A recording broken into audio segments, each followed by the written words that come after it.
47वां G7 शिखर सम्मेलन। दोस्तों, हाल ही में भारतीय प्रधानमंत्री ने वीडियो कॉन्फ्रेंसिंग के माध्यम से 47वें G7 शिखर सम्मेलन 2021 को संबोधित किया है। इससे पहले G7 देशों के वित्त मंत्री वैश्विक न्यूनतम कॉरपोरेट कर दर की स्थापना करते हुए एक ऐतिहासिक समझौते पर पहुंचे थे। भारत के अलावा ऑस्ट्रेलिया और दक्षिण कोरिया को भी अतिथि देशों के रूप में शिखर सम्मेलन की कार्रवाई में भाग लेने हेतु आमंत्रित किया गया था। इस वर्ष के शिखर सम्मेलन की मेज़बानी ब्रिटेन ने की है। दोस्तों, पिछला G7 शिखर सम्मेलन वर्ष 2019 में फ्रांस में हुआ था।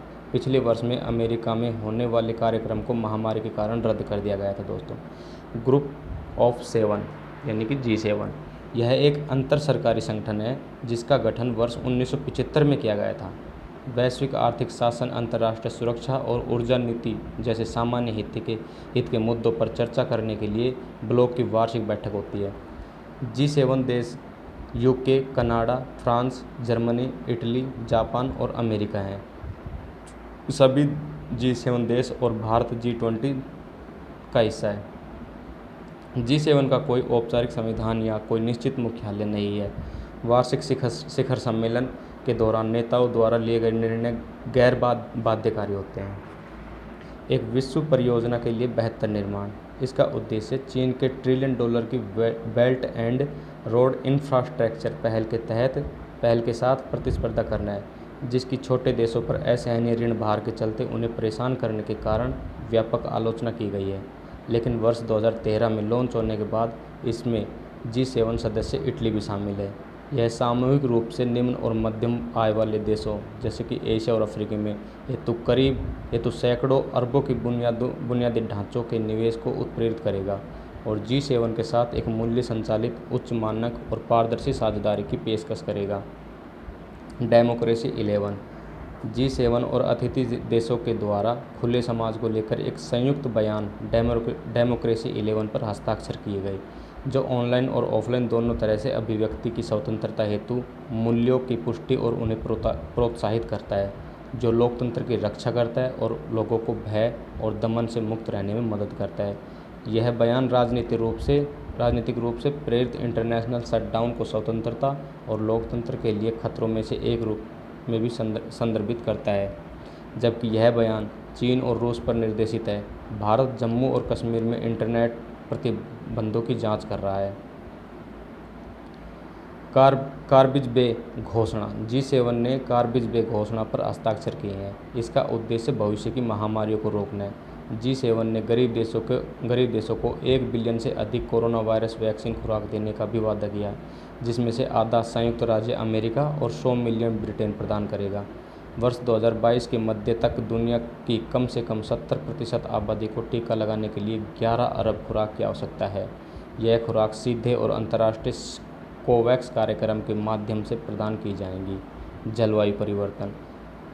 गरीब देशों को कार्बन उत्सर्जन में कटौती करने में मदद करने के लिए प्रतिवर्ष $100 बिलियन की अधिदेय प्रतिज्ञा को पूरा करने हेतु योगदान को बढ़ाने की प्रतिज्ञा को नवीनीकृत किया गया है। वर्ष 2023 तक जैव विविधता के नुकसान को रोकने और इसमें सुधार की प्रतिबद्धता जाहिर की गई है। वर्ष 2050 तक शुद्ध शून्य कार्बन उत्सर्जन तक पहुंचने का संकल्प लिया गया है। दोस्तों, चीन पर प्रतिक्रिया। G7 का बयान जिस पर भारत और अन्य बाहरी देशों द्वारा हस्ताक्षर नहीं किए गए थे, उन्होंने चीन पर जिंगयांग, उइगर मुस्लिम और हांगकांग में मानवाधिकारों एवं मौलिक स्वतंत्रता तथा दक्षिण चीन सागर में यथास्थिति को बदलने की एकतरफा प्रयासों पर प्रहार किया है। इसने चीन में एक पारदर्शी और समय पर विश्व स्वास्थ्य संगठन WHO से कोविड के मूल पर अध्ययन करने का भी आह्वान किया है। भारत ने भी विश्व स्वास्थ्य सभा के दौरान एक बयान में ऐसा ही करने का आह्वान किया था। दोस्तों, भारत का पक्ष है सत्तावाद, आतंकवाद और हिंसक उग्रवाद, दुष्प्रचार एवं आर्थिक दबाव से उत्पन्न खतरों से साझा मूल्यों की रक्षा करने में भारत G7 देशों का एक स्वाभाविक सहयोगी है। भारत ने चिंता व्यक्त की कि समाज विशेष रूप से दुष्प्रचार और साइबर हमलों की चपेट में है। इसने कोविड-19 टीकों के लिए पेटेंट सुरक्षा के लिए समूह का समर्थन मांगा है। ग्रह का वातावरण, जैव विविधता और महासागरों की सुरक्षा के संबंध में काम करने वाले देशों द्वारा संरक्षित नहीं किया जा सकता है। और जलवायु परिवर्तन पर सामूहिक कार्रवाई का आह्वान किया है। भारत एकमात्र G20 देश है जो अपनी पेरिस प्रतिबद्धताओं को पूरा करने की राह पर है।